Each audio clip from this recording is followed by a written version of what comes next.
నమస్తే, నేను డాక్టర్ హరీష్ తెనేటి.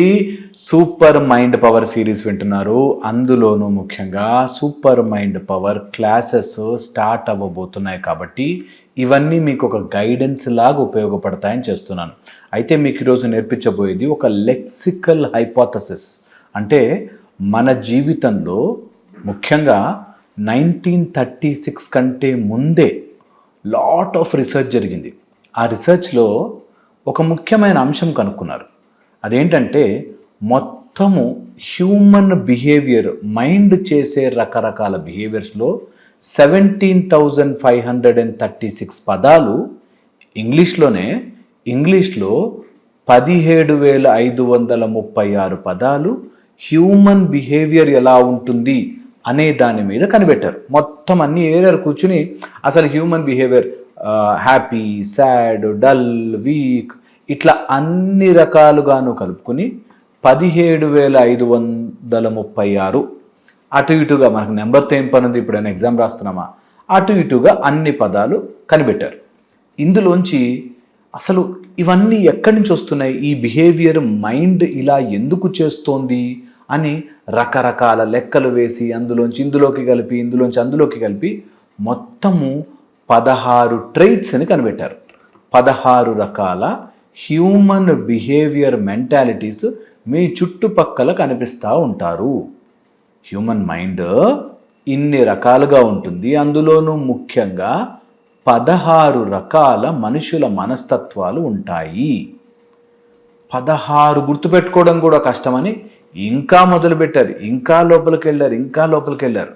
అందులో 5 కోర్ ప్రిన్సిపల్స్ కనుక్కున్నారు. 5 ముఖ్యమైన కోర్ ప్రిన్సిపల్స్ కనుక్కున్నారు. అందులో ఆ కోర్ ప్రిన్సిపల్స్కి చెప్పే ముందే మీకు లెక్సికల్ హైపోథసిస్ చెప్తాను. ఈ లెక్సికల్ హైపోథసిస్ అంటే ఏంటంటే, మనిషి జీవితంలో ఏది దాచిపెట్టుకోపోయినా మనిషి యొక్క మాట్లాడే తీరుని బట్టి, మాట్లాడే కొన్ని పదాలని బట్టి, మాట్లాడే కొన్ని ప్యాటర్న్స్ని బట్టి మనిషి యొక్క క్యారెక్టర్ని నిర్ణయించవచ్చు. ఏం మాట్లాడుతున్నాడో వాటిని బట్టి క్యారెక్టర్ని డిసైడ్ చేయొచ్చు అని లెక్సికల్ హైపోథసిస్ ఒకటి ప్రపోజ్ చేశారు. నిజంగా కూడా మనుషుల బిహేవియర్ క్వాలిటీ అంతా మనకు ఎప్పుడో చెప్తారు కదా, వాక్ సంస్కారం అని చెప్పి, వాక్కు సరిగ్గా ఉండాలిరా బాబు, వాక్కుని సంస్కరించుకోండి అని చెప్పి ఎప్పుడో, అది పోనీ సైంటిఫిక్గా ఇప్పుడు రీసెర్చ్ చేసి చెప్తే నమ్ముతాం కదా. అలాగా ఒకప్పుడు ఒక బ్యూటిఫుల్ రీసెర్చ్ జరిగి, అది ఎక్కడికి పోనవసరం లే, ఒక మనిషిని తెలుసుకోవాలంటే వాడు మాట్లాడే తీరును గమనించుకుంటే సరిపోతుంది అని. పోనీ మాట్లాడేటప్పుడు కవర్ చేసుకోవచ్చుగా, కొంతమంది మంచిగా బిహేవ్ చేస్తూ మాట్లాడచ్చు కదా. ఎంత మంచిగా బిహేవ్ చేస్తూ మాట్లాడినా వాళ్ళు కొంచెం కంఫర్ట్ జోన్లోకి వెళ్ళగానే అసలు విషయాలు మాట్లాడడం మొదలు పెడతారు. సో ఇది లెక్సికల్ హైపోథసిస్ అంటారు. దట్ ఎంత దాచిపెట్టుకున్నా కొన్ని మాటల ద్వారా, కొన్ని పదాల ద్వారా మైండ్ వాళ్ళ క్యారెక్టర్ని బయటికి తీసుకొస్తుంది అని. ఇది బయటకి మాట్లాడితేనే కాదు, మీకు మీరుగా కూడా అబ్జర్వ్ చేసుకుని చూడండి. మీతో మీరేం మాట్లాడుకుంటున్నారో మీరు ఆ పర్సనాలిటీగా మారిపోతూ ఉంటారు. ఇది నెంబర్ 1.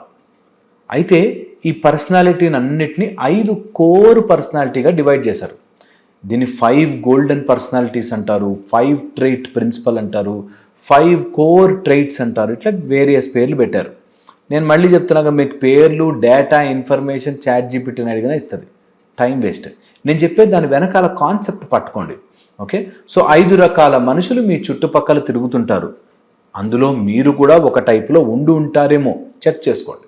ఓకే, అయితే ఇది ఎందుకు తెలుసుకోవాలి? 5 రకాల పర్సనాలిటీ తెలుసుకున్నామే అనుకో, ఎందుకు మనకి తెలుస్తుంది వాళ్ళ బిహేవియరు, వాళ్ళ పర్సనాలిటీ, వాళ్ళ అలవాట్లు వాడు అనుకుని చెయ్యట్లేదు, నేను ఈ పర్సనాలిటీలో ఉండాలి అని ప్రయత్నపూర్వకంగా తెలుసుకున్నా అలా మారడానికి నిజంగా చాలా ప్రాక్టీస్ కావాలి. ఫర్ ఎగ్జాంపుల్, మీకు మంచితనం అనే రోగం ఉందనుకోండి. అతి మంచితనం, ఎవరు ఏదైనా హెల్ప్ అడిగితే నేను ఆపుకోలేనిది చేసేస్తాను. హెల్ప్ చేయడం మంచే కదా, కానీ అతిగా మంచితనం అయిపోయి ఎవరికి అప్పులు తెచ్చి మరీ అప్పులు ఇచ్చేసి ఎవరికైనా డబ్బులు ఇచ్చేసి అలా చేశారనుకో మంచిది కాదు కదా. ఎవరైనా ఫ్రెండ్ మొహమాట పెడితే వద్దు అనుకున్నా కూడా తినేయడం మంచిది కాదు కదా. అలా కొన్ని అలవాట్లు ఉంటాయి. అవి బయట నుంచి మంచిగా అనిపించినప్పటికీ, మనకి మంచితనంగా అనిపించినప్పటికీ మంచివి కావు. అలాంటి కొన్ని క్యారెక్టర్స్లో 5 కోర్ ట్రైట్స్ ఉన్నాయి కదా, వీటిని అనుకున్న సాధన చేస్తే తప్ప మార్చుకోలేము. ఇది ఫండమెంటల్. అయితే ఆ 5 కోర్ క్యారెక్టర్స్ ఏంటో మనం ఒక్కసారి తెలుసుకుందాం. అందులో ఫస్ట్ అండ్ ఫార్మోస్ట్ థింగ్ వచ్చేసి ఓపెన్నెస్.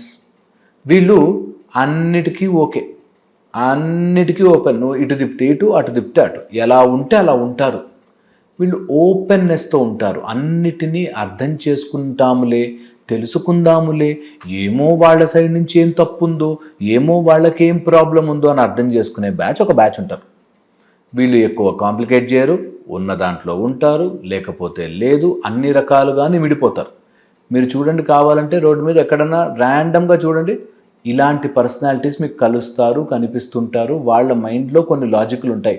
మనం పుణ్యం చేస్తే మనకు పుణ్యమే వస్తుంది కదా సార్ అన్నాడు ఒక అతను. నేను ఆశ్చర్యపోయాను. పుణ్యం చేస్తే పుణ్యం వస్తుందని పుణ్యం చేస్తున్నావా? అర్రే ఇదేం లెక్క? అలా లెక్కలు వేసుకుని చేసేది పుణ్యం ఎలా అవుతుంది? బిజినెస్ అవుతుంది కదా. నేను పేదవాళ్ళకి పులిహార పెడితే దేవుడు నన్ను కనికరిస్తాడు అన్నారు అనుకోండి. దేవుడు కనికరించడం కోసం పేదవాళ్ళకు పులిహార పెట్టాం, అది ఎక్కడొచ్చింది? కానీ ఆ లాజిక్ ఏదో మైండ్లో పెట్టుకుని ఓపెన్గా ఉన్నామని ఫీల్ అయ్యే ఒక బ్యాచ్ ఉంటారు. ఇది నెంబర్ 1. నెక్స్ట్ వచ్చేసి కాన్సైన్షియస్నెస్. ఓకే, కాన్షియస్నెస్ కాదు, మన అవేర్నెస్ కాన్షియస్నెస్ కాదు, కాన్సైన్షియస్నెస్. అంటే ఇది పర్ఫెక్ట్ స్టేట్ ఆఫ్ లైఫ్.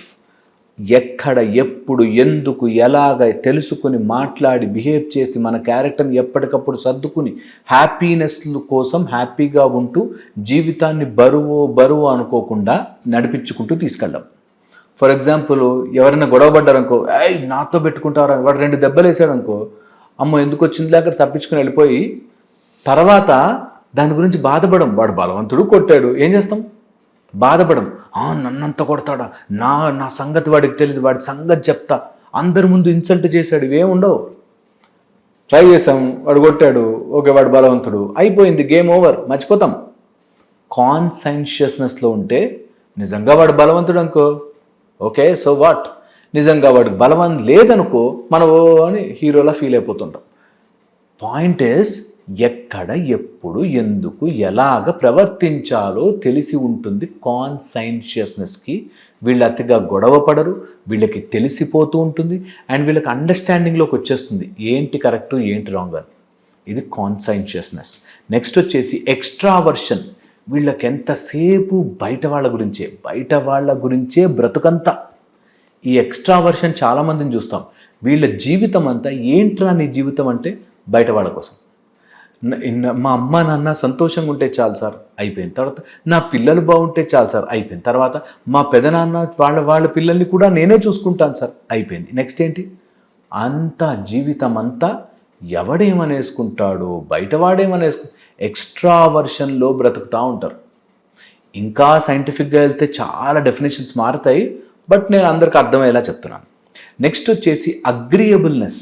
ఇలాంటి బ్యాచ్ ఏంటంటే కొన్ని ఒప్పుకుంటారు, వాళ్ళకి కష్టమైనా సరే ఓకే ఇప్పుడు ఎందుకు గొడవ అన్నట్టు ఒప్పేసుకుంటారు. ఆ బ్యాచ్ కూడా ఉంటారు.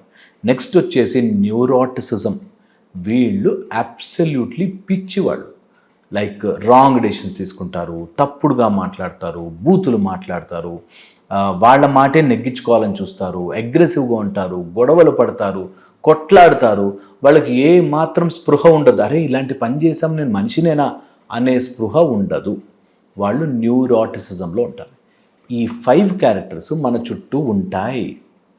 మనము చేయాల్సింది ఈ క్యారెక్టర్స్ మధ్య నుంచి తప్పించుకుని, ఇతరుల నొప్పించక తానొవ్వక తప్పించుకు తిరుగువాడు నేర్పరి సుమతి అన్నట్టు, వాడిని బాధపెట్టద్దు, నేను బాధపడద్దు, మనం తెలివిగా ఈ ప్రపంచంలో బ్రతికి పోవాలి, అంతే ప్లాన్. ఇక్కడికి వచ్చింది ఎందుకురా బాబు అంటే, ఎవడో ఫూలిష్నెస్ అని నేను బాధపడ్డం కాదు. ఇప్పుడు నేను మంచి షర్ట్ వేసుకొచ్చాను అనుకోండి, ఎవడైనా నా మీద రంగు పోసాడు అనుకుందాం, వాడు చేసిన తప్పుకి నేనెందుకు బాధపడాలి?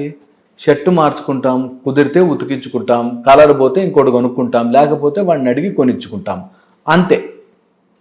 దానికి బాధపడి అరే ప్లాన్ అంతా పాడైంది, అరే నా లైఫ్ ఇంతేనా, నాకు అందరూ ఇలాగే చేస్తారు, వాడు ఆ మాత్రం అర్థం చేసుకోలేడా, పాయింట్లెస్ అని తెలుసుకున్నవాడు ధన్యుడు సుమతి.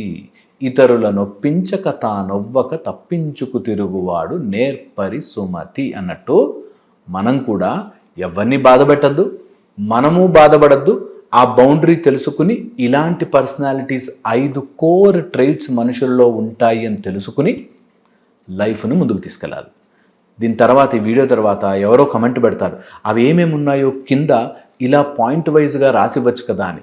ఎవరైనా వింటే కింద పాయింట్ వైజ్ మీరు ఈ 5 క్యారెక్టర్లు మీరు రాయండి, ఇతరులకు ఉపయోగపడుతుంది. ఓకేనా? మళ్ళీ ఇంకో వీడియోలో కలుస్తాను. Thank you so much.